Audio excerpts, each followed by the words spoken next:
Nabalitaan ko lang yung asawa ko may sakit sa puso. Tapos nun, sir, kasi ang sabi kasi ng asawa ko, sir, unang uwi ko dun, 1 year kasi kayo kung hindi nakauwi, sir. Doon ako sa solo na assign. Tapos sabi ng asawa ko, sir, nung unang uwi ko, huwag ka nang bumalik. Sabi ko, kailangan ko bumalik. Ngayon, sir, nag-away-away kami dalawa kasi ayaw niya talaga ako pabalikin. Tapos nun, sir, nangyari, ngayon, sir, pagbalik ko sa area, sir, ngayon, sir, nabalitaan ko yung anak ko at saka yung asawa ko may sakit. Na-confine sa ospital yung asawa ko. Yung anak ko may ng leukemia. Isa pang akusasyon sa inyo yung dishonorable discharge. Ilan po sa inyo ang nagkaroon ng dishonorable discharge? Makita ko nga po yung kamay. Maaari po bang magbigay sa inyo ang ilan kung ano yung dahilan at kayo ay na dishonorable discharge? Kasi yun ang isang inaakusa sa inyo na para tilang pinalalabas, yung iba pa, may sinabi pa nga, murder daw yung case. Hindi ko nga maintindihan kung murder, bakit nasa labas kayo. Diba? So, paliwanag nyo na yung kung sino man yung gusto magsalita at magsabi kung bakit kayo na dishonorable discharge. Sige po, sir. Ako muna po. Yung dishonorable ko po, sir, sa Philippine Marines, nangyari po noon, nasa serbisyo po ako. Ngayon po, hindi ko po akalain na ganun yung mangyayari sa akin dahil yung case nung civilian ako wala naman po talaga akong partisipasyon doon. Tapos po, nakapag-clearance ako sa Marines, nakapag-enlist ako. Noong 16 November 2000, clear naman po ako. Hanggang nag-report na po ako sa Mindanao. Doon po sa Zamboanga, din Tawi-Tawi, Hulo, ganun po. Then bumalik ako ng Manila dahil sa na-reassign ako ng 11 Batalyon. Doon po nalaman ko na meron po akong kaso na nilabas ng Philippine Navy laban sa akin na nasangkot ako sa kaso. Yun po frustrated murder. Yun po. Then, ang ginawa sa akin, na-discharge po ako. Tapos, inayos ko po yung kaso ko sa regional, doon sa probinsya namin, sa Pangasinan. So, matagal po yung proseso kasi po sa korte. Then, naipanalo naman yung kaso. Nagkaroon po ng resolution, yung case. Tapos pinarnisan ko po yung NBI para makapagkuha po ako ng clearance. Yun po yung naging dahilan ng aking pagka-discharge sa Marines. Although, sir, gustong-gusto ko talagang magserbisyo. Dahil sabi ko nga, motto ko nga doon sa area, mamamatay lang ako na uuwi. So, yung kwan na yun, yung paninindigan ko na yon, buo talaga yung loob ko na magserbisyo sa ating bayan. So masakit yung loob ko dahil nasangkot ako sa kasong hindi ko naman ginawa. Yun, sir. Naging dishonorable po ako dahil sa nangyaring yon.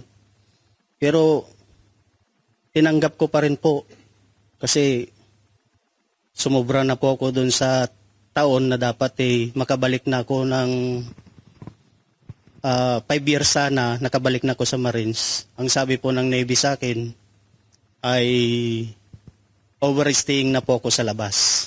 So hindi na po ako tinanggap. So linawin ko lang, sir. Dismiss yung kaso nyo. Dismiss po yung kaso ko sa korte po. Murder. Opo. So malinaw yon na hindi tumatakbo yung kaso ngayon. Dismiss po. Dismiss na Tapos po. hindi kayo pinabalik. Opo, sir. Ganun po yung nangyari. So yun ang dahilan dahil daw hindi dun sa murder, kung hindi dahil matagal daw kayong nawala. Yun po yung dahilan na hindi ako nakabalik agad po. Sige po, meron pa po bang gusto magsalita regarding dishonorable discharge? Yes, sir. Magandang gabi po. Sa case ko naman po, sir, Nag-awol po ako dahil po sa pamilya ko po, problema sa tatay ko noon nagkasakit.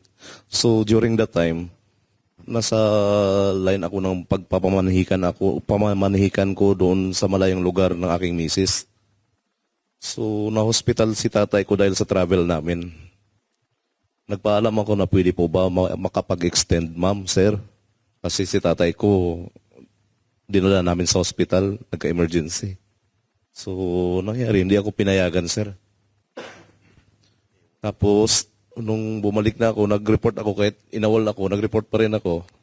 Doon na, sir, na tinuluyan ko na lang talaga dahil parang bumaba na yung moral ko noon, sir. Pero ang issue dito kasi, sir, this is not just about our military background. Ang issue dito, sir, is corruption, sir. Lala na, sir. 18 point something trillion ang utang ng Pilipinas. Paano kami sunod na araw, sir? Paano yung mga anak? At magiging apo namin po.